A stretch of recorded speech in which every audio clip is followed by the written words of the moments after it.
Thanks for downloading this episode of On the Record Online with Eric Schwartzman, the podcast about how technology is changing the world of communications. To subscribe to the podcast or share feedback, visit us online at ontherecordpodcast.com, on Twitter at ontherecord, or send email to ontherecordpodcast@gmail.com. Welcome to all our listeners from wherever you're getting the show, whether you get it off our website, ontherecordpodcast.com, whether you get it from our feed in iTunes, or whether you get the syndicated feed through social media today. You're really going to love this show. By the way, if you're getting this through social media today, you may be getting it like a week late because we don't always get the feed out there as quickly. But what this is a recording of what I thought was one of the best sessions from this year's PRSA Digital Impact Conference in New York City, a conference that I've been chairing for the last 5 years. And this presentation is called The Content Imperative. And what it covers is new ways to work with the media and content studios. It covers the difference between 3 new approaches to paid content distribution and why your company now needs a content mindset more than a messaging mindset. The presenter is Steve Rubel, Chief Content Strategist at Edelman. I hope you enjoy it. Thank you very much for having me. So I've had the honor of being a speaker at this conference for a few years now. And I think we're at the beginning of something that is, I was just telling Eric, is going to be as big or bigger in terms of the transformative power in our industry than social media was. This is truly going to disrupt the PR industry. I don't think the PR industry actually has ever really been disrupted. I think that everything that happened with social media was kind of, in many ways, new and additional. This could be disruptive. And if our folks, your teams and ours, don't follow what's happening, we may not have the same career path and options that we do today. So I'm more hopeful than I am negative, but I just want to share with you that there is a major disruptions going on in the media business. But even with all that disruption and the changes that I'm about to describe over the next 45 minutes or so, I'm actually quite optimistic. And I hope that you will be too, because I think you'll see a way forward that maybe you didn't see before. So let me kind of lay this out. I've been a communicator for 8,062 days. I actually did a count. Includes weekends, but those of you in PR understand that. And what I've seen take place in the last 6 months has surprised me by its spread and by its acceleration. So let me kind of frame up what I do in my role.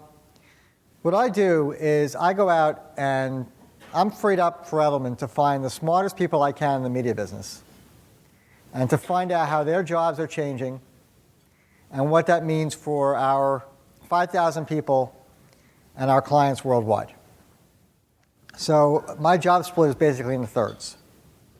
A third of my time is spent, like I said, seeking out mostly mid to senior level executives, not so much on the editorial side, more and more in the C-suite on the media side.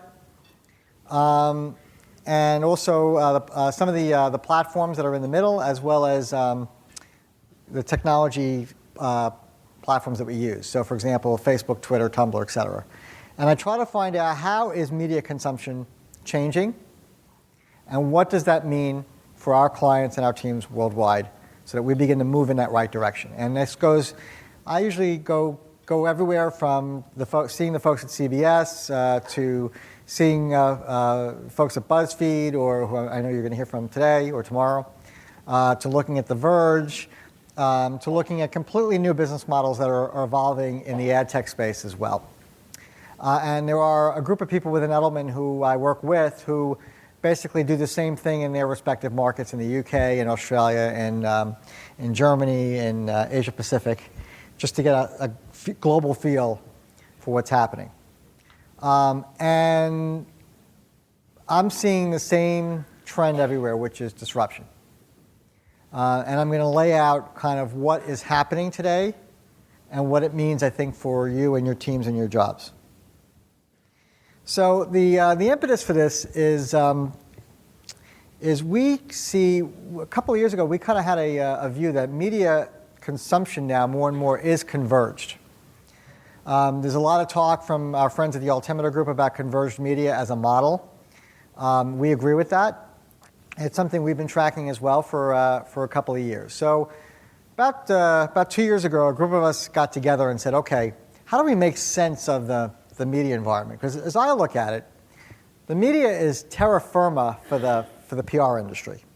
And if you define media in the broadest sense of the word, to include social, it's the ground we walk on. If that ground is not stable or not viable or changing in consistency and tone and changing how it's monetized, then so must we. And so that's what we began to think about around 2 years ago. So we looked at it and we categorized media by type, by behavioral type, not so much by ownership, but by where they, how they kind of behave. So in the upper left, we have our traditional media, which are household brands, names that many of us grew up with, that in some way still have some form of traditional business model, meaning they have a print publication, or they have a broadcast tower, or they're a cable network, etc. In the upper right, we have our hybrid clover. We call them hybrids because they are digitally native media companies. They grew up. They know no other way other than digital. They run that way.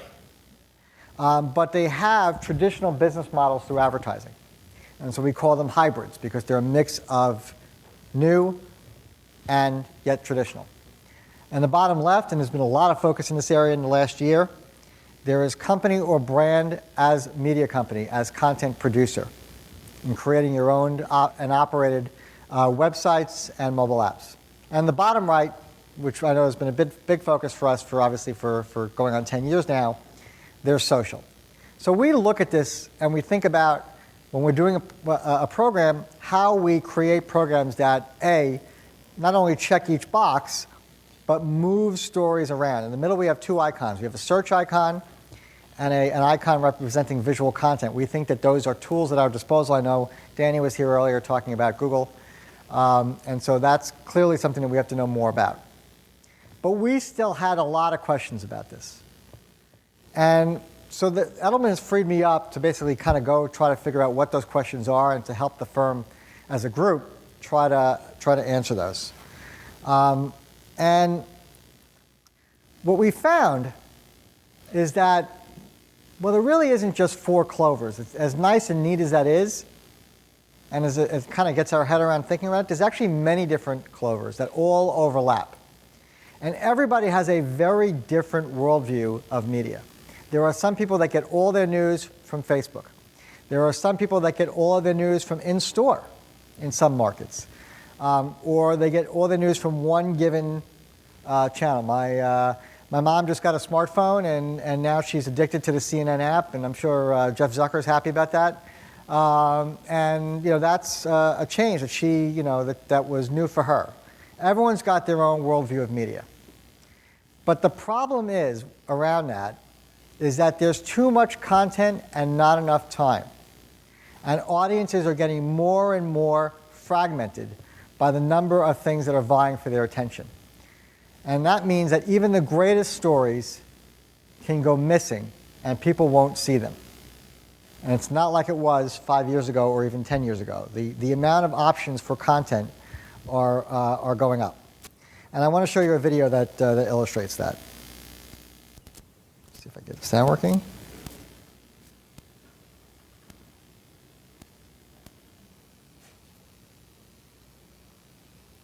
This is an awareness test. How many passes does the team in white make?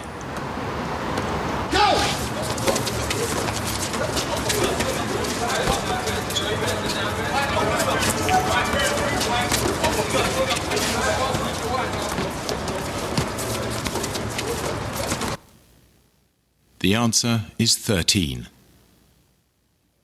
But did you see the moonwalking bear?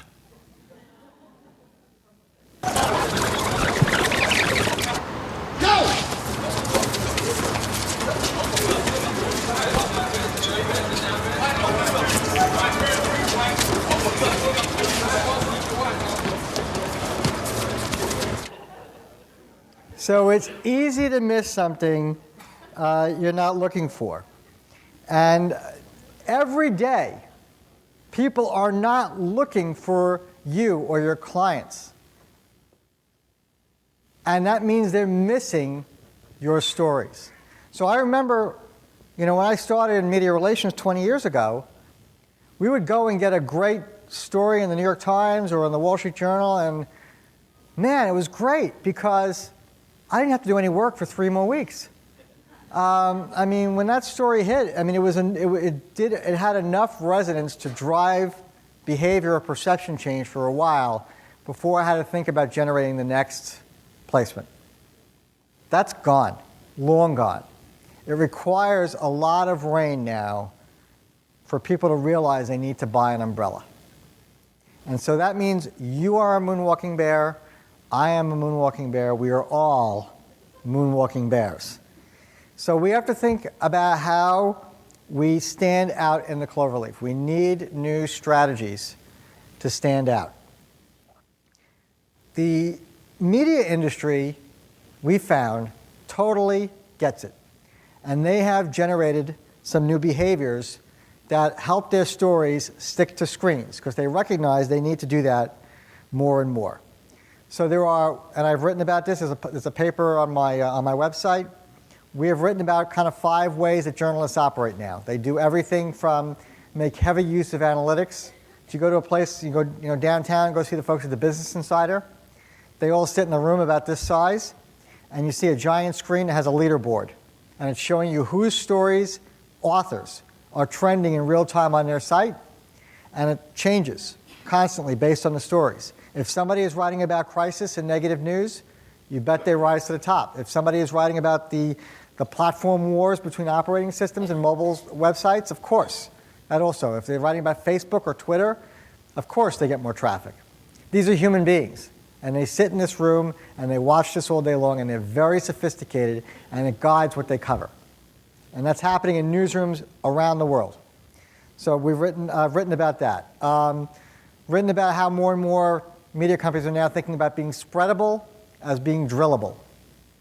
So there's a whole way that reporters and editors are operating now that we need to be cognizant of and make sure that we map our practices to that. And I've written about that, and I have a whole talk track on that. You can find that on my site. Out of that exercise, we began to see that there's a stylistic divide in the way people tell stories in the media industry that we could be replicating in our own programs.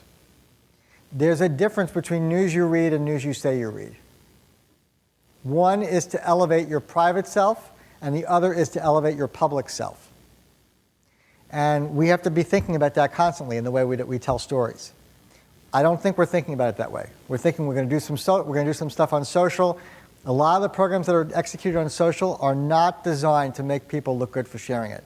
That is what drives the sharing economy, egos. It's fact. We'd like to think it's benevolence. It's not. It's primarily egos. And so we looked at that, and we've written a paper around that, around the discovery and the difference between these two sides of the house. And you can find that on my site as well. Out of that exercise, these 2 papers that Edelman thankfully has given me the opportunity to go write, I began to notice changes in the money and the way that media companies are sustaining themselves or trying to with revenue. So if you think about it, there's really only two ways that media companies make money. It's, for the most part, it's circulation or advertising. Well, there are major threats on the advertising front that are being driven by technology that are disrupting their business model. And that is going to create all kinds of new opportunities for those of us who sees it in this room, and it will create threats for those who don't. And I'm going to explain that over the next few minutes. So what I'm going to do now is I'm going to lay out, and I'm not an economist by any stretch of the imagination. I always joke that Edelman is a great place to work because they gave me Word and PowerPoint and they didn't give me Excel. And the world is a better place with Steve Rubel not having Excel. But I've looked at the economic model of media and I've watched what's happened, and I think that this is going to create new opportunities for us who sees it. So I'm going to lay out an economic model and some causes of how the media business is changing due to macroeconomics, and then explain how we can kind of navigate those new waters. So, first trend, and this is not any, this is no secret. The internet does not like scarcity. It loves abundance. So, that's a problem for the media industry, because the media industry loves scarcity. They love the fact that they can aggregate a lot of eyeballs in one place and make money on that. There's very few true mass reach media anymore. They'll put out ComScore numbers, they'll put out Nielsen numbers, but the reality is they're all getting a thinner and thinner slice of the pizza pie, which might be growing, but it's still a thinner and thinner slice. Case in point, Oprah. The Journal did an analysis of all of the celebrity confessional interviews over the last 15 years, starting with Monica Lewinsky and going through Tiger Woods and so forth. Kind of they're coming out to kind of discuss their recent accidents, let's just say. And Oprah had a really tough time just amassing 3.2 million people to watch Lance Armstrong with his interviews. Now, obviously, all these interviews are very different. They're all different circumstances. They're different, they're different people and so forth. But the reality is, and the Journal noted this, that it's hard to aggregate a lot of eyeballs in one place and at one time anymore because of the, basically fragmented attention streams. And the fact that everyone now has continuous partial attention, which is a phrase that was coined about 15 years ago. And so that's number one, is scarcity has, for many years now been eroding because there's an abundance of choice, there's an abundance of options, and an abundant, many different places where people can go to consume content. Number two is media companies can't make subscription on the internet work. So as more of the consumption goes digital, they are trying very hard to make money through subscriptions. There's very few that can do that. The New York Times gets now more revenue from readers than they do from advertisers, and that took place about a year ago. The vast majority are not going to be able to do that. The Journal can do that, the FT can do that maybe, but I don't see the Huffington Post being able to charge for content. People, and if they're how many people here pay for content on the internet out of their own pockets? Let's just say. Okay, there you go. And for me, that's like two. It's the Times and the Journal, and that's what I pay for. And there's not room for a third. So that's number two, is can't make money through subscription. The biggest change, though, and this is accelerated in the last year, is that the majority of the ads that you see on mobile devices or on the web are bought and sold through trading desks, or robots, that we call them, or what's called real-time buying, or what's sometimes called DSPs, demand-side platforms, or programmatic buying. You will see these phrases used interchangeably if you read sites like Digiday or Ad Age or so forth. The basic premise is that, think about day trading for ads. And inventory now is bought and sold and traded in bulk based on demand. And what that is doing, and there's a lot of different platforms that enable this, some of which are the media buyers have, others which publishers run, others that folks like Google run. What that has done is it's driving down the cost of the ads, or the cost per thousand, dramatically. And over the last 6 months, at a very rapid pace. That is great for marketers. That is a nightmare for the media companies. Because where they used to be able to charge some N for a web ad, they're now only able to charge a fraction for that because they're traded like pork bellies or any other commodity. And this has been talked about for about 5 years now. But what's happened is it's reached a critical mass in the last year. Enough people are buying and selling ads through these trading desks worldwide that it's created a nightmare scenario for the publishers. So that's a huge change. And then the last trend is that brands and corporations now feel confident that they can tell their own story their own way through what's called a converged media model, which our friends at the Altimeter Group have developed. And they are now looking at how they move paid and earned and owned into a holistic system. Part of what's driving that is confidence. You feel that you are able to tell your story your own way because you've built the infrastructure to do that on social channels over the last 4 or 5 years. So people have now built a robust way of doing storytelling through social, and they say, you know what? We can create our own website and our own mobile apps to do that. Problem with that, though, is that you're still a moonwalking bear. I'm still a moonwalking bear. And the best websites in the world still are, if the media companies are struggling to get enough people on their properties, I mean, it's going to be unlikely that we're going to be able to compete in that same environment. So we got to be, but I do think that converging disciplines is the right idea. So that's the setup. That's the economic trends that are happening. And I didn't realize it, but it really hit me in the face about 4 or 5 months ago. Actually, I'm sorry, about 6, 7 months ago.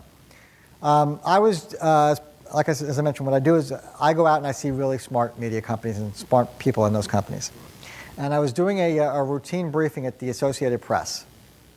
And I was just learning about, they have a social media command center there, and I want to understand how they're able to kind of do that really well and at scale. And at the end, I mentioned that, more and more, I said, they said, what are you going to write about next? And I said, well, more and more I see a lot of sponsored content on the internet. I see sponsored posts, I see promoted posts, and I'm seeing them on some of the largest websites in the world. And I said to them, would the AP ever consider running sponsored content? And the guy said to me, I'm not sure, I'll look into it. Well, I got an email by the time I got back to my desk saying, can you come back and see my boss's boss? Because we are interested in doing sponsored content. And they sent me a whole document that outlined how we could take stuff that we've created or generated, meaning earned, and pay to have that syndicated through the AP's, in this case, their social media platforms. And we did that. We paid the AP to run these sponsored tweets. It was the first time that they ever ran sponsored tweets in their feed. So we didn't pay Twitter. We paid the Associated Press to link to content that our client was already generating at CES. And this was written about extensively because it was one of the first times that the media companies has done this. Now, the AP's economic woes are not driven by, real-time buying platforms. They're driven by the fact that the newspapers who buy their services are not buying them at the scale that they used to. So it's a different but related part of the domino chain, if you will. But this is indicative of what's happening all over the place. More and more media companies now are open to taking our content if we pay them to run it. And that should be a PR mandate to run with, not an advertiser mandate. It should be our ball to grab. So we're all sitting here and we're saying, how do we get more of the marketing budgets? This is a ticket. This is it. On the other hand, we have to make sure that it doesn't disrupt the core of what we do. So far, based on our non-scientific work, we've seen 3 different models that the press is using where we can partner with them in a new way that we couldn't do before. I think these are the first 3 business models. I don't think they're the last 3. All of them borrow from existing things that they've bought and sold over the years. And I'm going to take you through each one. But these are things you could be doing today. The first is a syndication model. And so what this is the advertorial reinvented. And you see this on a lot of sites, especially sites in our hybrid category. These are, every 4th post is a sponsored piece of content. Sometimes these are written by the brand. Sometimes they're written by an agency for the brand. Most often, and this should be alarming, they are written by content studios that the media has set up to work directly with clients. The media is going direct to corporations saying, we'll create the content for you, just bring the money. And it runs in the editorial well. It is delineated as sponsored content. The labeling is all over the map. Some very, very clear, others less so. Some have very clear church-state walls, others less so. They still have it, but they're less intact. In markets like India and China, completely different. It's much more Wild West. So that's one model. Now, some sites have been doing this for years. If you look at a Gawker, they've been doing this for many, many years. So they have a lot of data. You have the upside, you have 100% control of the content. It's easy for the reader to separate what's an ad from what's edit. You can potentially create one piece of content and run it on 5 different sites. You can make it adjustable as you go, and that's the pros. The downside, I think this comes at a trust deficit. When people see the word sponsored content, they may say don't read. I don't know. I'd like to see some data on that. That is something I'm sure that somebody's going to study very, very carefully. It requires an editorial mindset to do, which sometimes our clients and we are not as ready to do that. It's easy for the reader to skip over this content. It can be jarring the first time I did it. When the AP ran those sponsored tweets, there were people who were shaking their fists and saying, no, don't put ads in my news. And we're like, if you want peanut butter, you got to have jelly. And it needs to be kept fresh if you want to do this well. You can't have a sponsored post sit in the news stream for 4,000 years. You got to keep coming up with new stuff. We think this is the least viable of the models. The second is an integrated model. And this is product placement for the web. And BuzzFeed does this really well. They think about what the client or brand or corporation wants to accomplish, and then they figure out to create content around that, and they wrap the advertiser's message inside of it. Is all of the content on BuzzFeed this model? No. But enough is to basically help them generate revenues that pay for the rest. But it's not just, BuzzFeed. One major business news site told us, we do every morning 10 stories you need to know about today. How would you like to be number 11? And they would rebrand that 11 things you need to know today that we would pay for. I know those of you who have been in PR a long time or have been working with journalists for many years are concerned about this. We are too. But this is the economic reality of a change that technology is creating. Upside and downside to this model? Well, if you're integrated, it's hard to miss the sponsor's message. As I mentioned with the example of the 11 things, it can be very simple. There's a huge diversity of options. Lots of things that we can buy from media companies. There's room to innovate with that. And if your message is wrapped in something and that content is shared, you go along for the ride. I don't think people are looking on Quartz, for example, from the Atlantic saying, how can I share a sponsored post? But if there's other content that feeds people's egos, then that's, and we're part of that, then that we go along for the ride. Every one of the, I'm looking at this because the last time I spoke, I think, Eric, you took a photo and it was upside down, or I was sleeping, or one or the other. I don't remember. I remember you took a funny photo and this looked funny. It's straight, right? Okay, good. All right. You have a level? Okay. These can be expensive. Some of these are $50,000, $75,000 and up.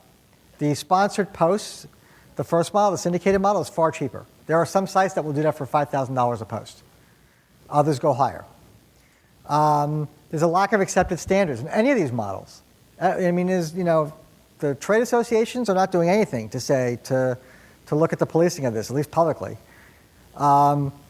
It's hard to measure ROI if you're wrapped in somebody else's post, and there can be a potential for backlash with any of these models. And if you go Google the Church of Scientology and what happened with them and in the Atlantic, it's been well documented. Last and not least, there's co-creation. This is like a baseball stadium. So when they built, what's now known as Citi Field out in Queens, it didn't have a name. It just had, it was a new ballpark. They needed a sponsor. Citi came in, they sponsored it, and now it's wrapped into the entire experience there. We're seeing this more and more with media companies. And what they're doing is they're saying, well, we don't cover a certain topic. We haven't had editorial resources to do that. Come in and fund that topic.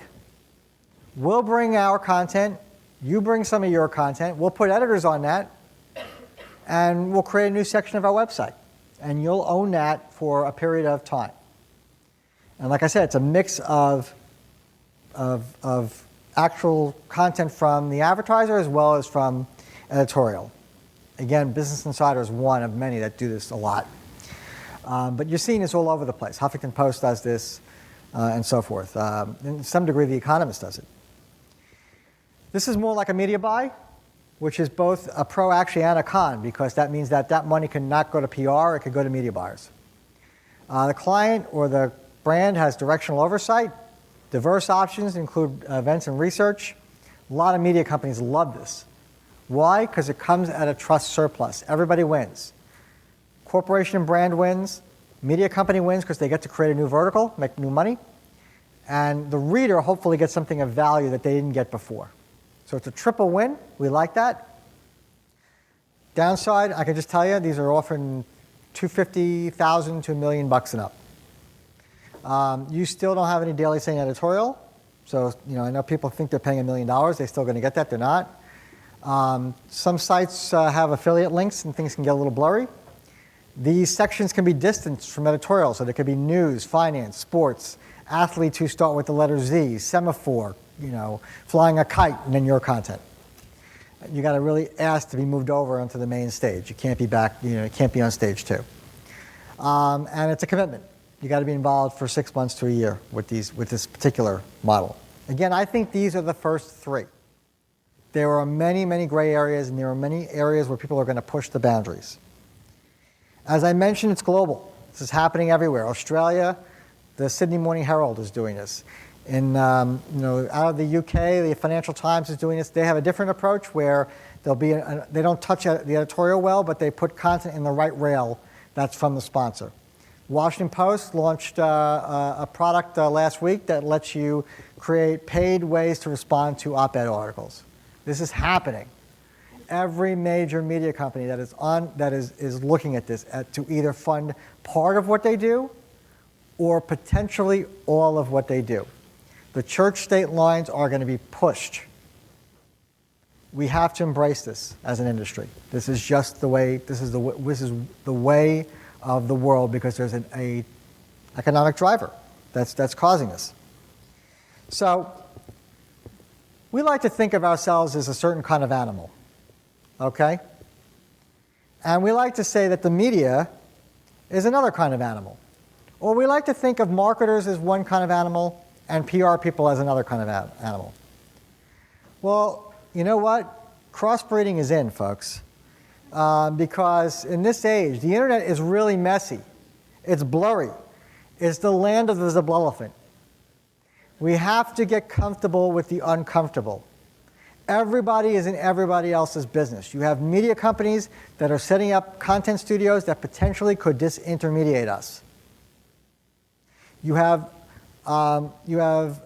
PR people that are creating more and more content-focused strategies instead of message strategies. That's great. Everyone's getting into everyone else's business. And that means we have to change. Again, social was not enough. That was chapter 1.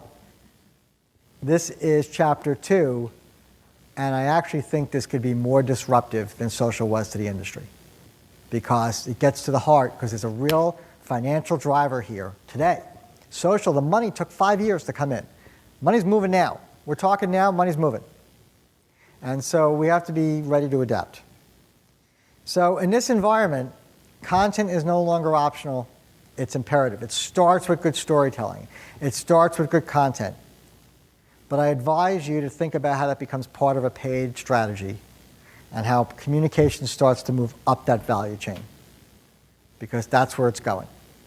And the media is going to drive that. And they're at all different stages in the process. Some are very far along, others are just getting started. But this is where the future of the industry is going. So that's what I wanted to come and share with you here today. I'm sure there's a lot of questions. Hopefully no one lost their lunch. But this is just the reality of where things are going. And I think it's, I know we can have a big kind of philosophical, scholarly kind of like, what does this mean for church state and journalism and so forth? And that is concerning, but we should focus on what we know we can control, which is us and our clients. So thank you.